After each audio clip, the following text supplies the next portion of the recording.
Alors, c'était dans quel cadre, Monsieur le Président, votre visite en Guadeloupe? Nous avons signé ensemble la déclaration de Fort-de-France. Il y avait 2 mois et demi, et avec bien sûr le président de la collectivité régionale de Guadeloupe, de Guyane, de Mayotte, de la Réunion. Et il m'a semblé très important, dans cette phase des discussions qui vont s'entamer, de passer voir mon ami Harry Chalus.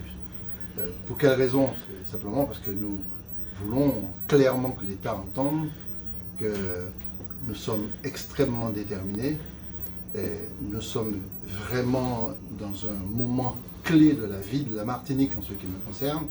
Nous ne pouvons pas continuer à vivre dans des conditions pareilles sur plein de domaines, précarité, chlordécone, sargasses, problèmes de culture, problèmes d'identité, problème d'organisation de la vie, problème de croissance économique, problème qui est lié à la nécessité pour nous de vivre aussi dans notre environnement régional.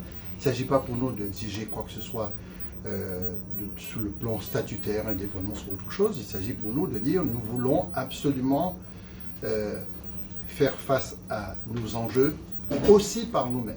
Et nous voulons absolument construire le développement, co-construire le développement avec l'État. Ce n'est pas le cas aujourd'hui. C'est de l'infantilisation, c'est une organisation à distance, c'est une exploitation océanique de l'outre-mer dans son entier. Je rappelle que l'outre-mer, c'est 97% de surface maritime de la France, qui fait que la France, la deuxième puissance mondiale après les États-Unis, c'est aussi une contribution écologique à l'Europe et au monde exceptionnelle.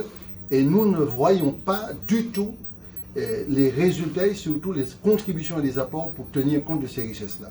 Nous voulons absolument notre développement, on veut sortir de la dépendance de l'importation massive, on veut construire une politique de développement intégrée pour ce qui nous concerne, on veut éviter que nos jeunes partent, que 2 sur 3 qui partent ne reviennent pas, vieillissement de la population, on est passé de 400 000 habitants en Martinique à près de 360 000 habitants, c'est une chute terrible. Je ne veux pas que l'histoire retienne que nous n'avons absolument rien à faire. Si l'État français veut continuer comme ça à gérer ces ex-colonies à distance, je veux bien, pas avec moi.